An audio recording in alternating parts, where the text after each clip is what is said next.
à tous, c'est Thierry. Allez, on se retrouve pour la petite vidéo pour la suite d'hier, donc sur le Bund et l'euro. Alors vous voyez qu'en fin de compte, hier sur le Bund, donc on a fait une tentative, vous voyez où j'avais marqué ici le VP30 à 165,85, donc c'est là qu'il était. Hier, quand j'avais dit qu'éventuellement il pourrait venir, donc il faudrait surveiller, donc évidemment la pression à ce moment-là, et que si ça cassait ce niveau-là, on pourrait aller chercher le premier niveau et éventuellement le deuxième en extension. Ça s'est pas produit. Alors la cassure, oui, c'est produit. Pardon. Mais par contre, on n'a pas atteint ce niveau. Et du coup, ça a décalé le niveau, puisqu'on a fait un peu de volume là. Donc il s'est décalé ici sur les 165,81, donc pour aujourd'hui. Donc par contre, vous voyez que si on avait attendu la réintégration, avec un petit pullback ici, en fin de compte, bah, même là, de toute façon, il y avait un cycle là, ou deux cycles de drawdown, et il est reparti en haut. Donc là, c'était plutôt pas mal. Donc on est descendu regardez, on est quand même descendu à 70 alors qu'on était à 85. Hein. Donc vous voyez, celui qui aurait mis un ordre, mais là c'était vraiment pour les agressifs, parce que moi j'avais plutôt préconisé une cassure avec attendre le pullback dessus pour prendre short. Bon là le pullback c'est pas, enfin il a été fait, mais pas comme il fallait. Donc en fin de compte, c'est là il aurait fallu être agressif, en fin de compte, mettre un ordre stop sous le niveau des 85 et même à 80, et là ça pouvait prendre 10 ticks dessus puisqu'on est descendu à 70. Donc voilà, c'est comme ça qu'il aurait fallu le prendre, mais on ne peut pas le savoir malheureusement. Et avec le bout en plus, c'est voilà, c'est moi personnellement j'aime pas trop de jouer les cassures, je préfère jouer les feds, mais bon après ça chacun gère comme il veut. Alors aujourd'hui qu'est-ce qu'on va attendre? Alors là c'est pareil, je vais redescendre ce niveau-là par contre. Hop, on va le mettre ici. Voilà. Donc là, au moins, il est bien mis comme il faut.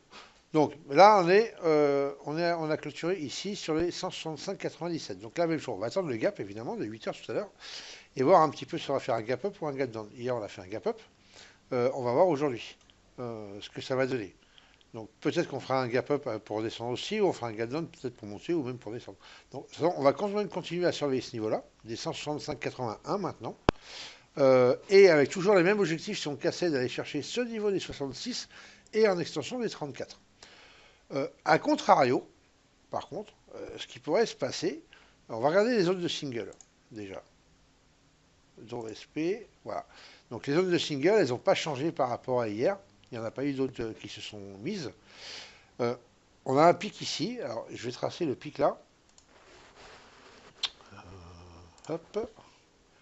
Là, je vais le tracer ici. Voilà, à peu près 166,11.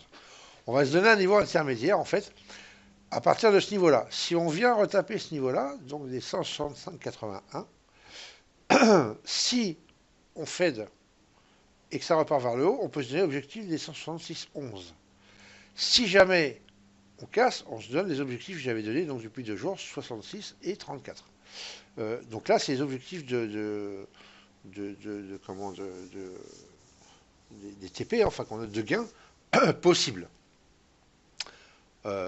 Attention, c'est sur le moon. Donc là, moi, je ne ferai jamais ça de toute manière, parce que je ne reste pas aussi longtemps en position. Moi, je scale, donc ça va être plutôt du 4, 5, 6 points maxi, et puis basta. Donc, mais là, voilà, les niveaux à surveiller. Si évidemment on montait directement, donc au-dessus de ce niveau, eh ben, on pourrait aller chercher la zone de single print en haut.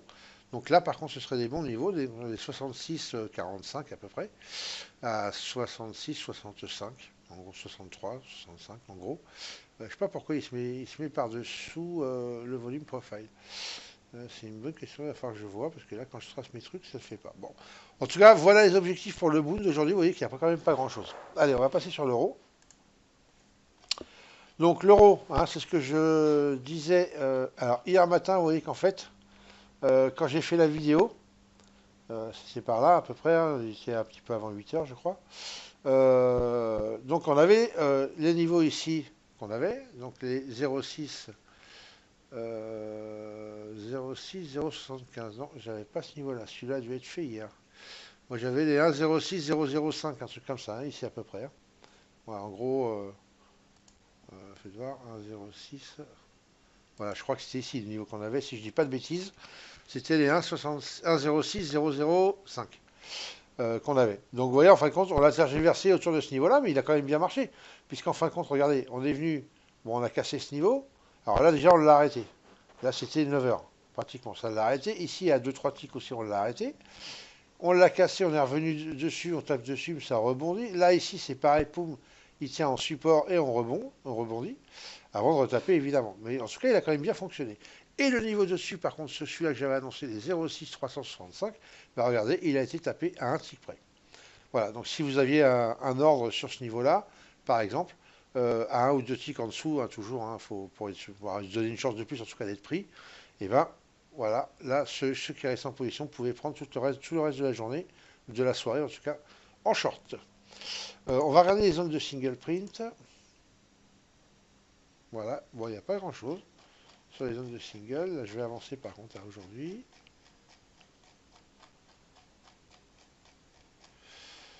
Hop, donc là, le POC vierge, je vais l'enlever puisqu'en fin de compte, c'est le POC. Ça, c'est quoi, c'est quoi, c'est quoi, c'est quoi 0,590. Pourquoi il me met le POC moins 1? Ah bah oui, bien sûr, je suis bête parce que c'est eu 30 minutes normalement. Alors attendez, je vais me remettre en 30 minutes. Alors, attention, on est le premier jour du mois, donc les POC mensuels et les zones de valeur mensuelles, bien évidemment, il vaut mieux prendre en compte celle du mois dernier. Voilà. Ok. Donc, voilà les niveaux qu'on peut attendre au niveau de l'euro. Donc, si jamais on descend, bah, on a cette zone de VAL-1 qui est donc c'était juste à hier en fait, hein. Donc là c'est un peu compliqué avec les zones de valeur mensuelles vu qu'on est le premier du mois. Mais les zones de valeur donc, du mois dernier qu'il faut prendre en compte, mais pas les zones de valeur de ce mois-ci, elles viennent d'être faites. Elles ont un jour, hein, même pas. Donc voilà, il faut attendre quelques jours avant que ça prenne un peu sa place et qu'on puisse s'en servir efficacement. Donc là, on va plutôt se baser sur les zones de valeur du mois dernier. Donc là, en l'occurrence, l'AVL du mois dernier, ici, à 1,0543,5. N'oubliez pas que la semaine dernière, il y avait un gros acheteur sur le 0,540.5. Je vais tracer ce niveau d'ailleurs. Donc 0,540.5 même il était ici. Ça, je me rappelle parce que on était donc en formation chez Crescendo quand on est arrivé et depuis 11 h le matin, si vous prenez votre graphique de l'euro, sur les 0,540 à peu près là, et ben, il y avait un gros acheteur qui a fait de 11 h du matin jusqu'à plus de 5 h le soir, pendant plus de 6 heures d'affilée. À chaque fois que ça arrivait sur ce niveau-là, poum, ça rachetait. Il y avait vraiment une grosse main à ce moment-là. Donc ça reste un niveau important qui a été défendu il n'y a pas longtemps. Donc on va le marquer, comme ça on va voir si ça réagit dessus. Et évidemment, on a les 0,529 qui sont en dessous. 0,529,5 là en dessous, qui sont pas très loin. Donc si jamais on cassait la VAL du mois dernier, on pourrait aller chercher ce niveau-là. Et sinon, évidemment, on pourrait jouer un Fed pour repartir vers le haut. Bon, il faudra toujours analyser évidemment la force quand on va arriver sur ce niveau-là, si on y arrive. A contrario, si on repartait vers le haut, et ben on pourrait aller chercher, alors je ne vais pas parler des zones de valeur là, mais un peu plus loin, on a le POC du mois dernier, évidemment, sur les 0,590. Ici avec le niveau que j'ai marqué donc tout à l'heure, je l'ai dit, 1,06,005. Donc voilà, on va surveiller ces petits niveaux-là. Il y a cette zone de single print là aussi, qu'il va falloir, parce que c'est celle d'hier, donc elle est toujours valide. J'ai pas de market profile de l'euro là, sinon on aurait regardé. Elle est toujours valide, hein, même si elle a été comblée peut-être là ce matin. Mais en tout cas, elle est toujours valide pour la journée. Donc attention à cette zone de single print qui est entre les deux, évidemment, entre la VAL du mois dernier et le POC du mois dernier. Voilà, je vous laisse sur ce les amis. Bye bye et à bientôt.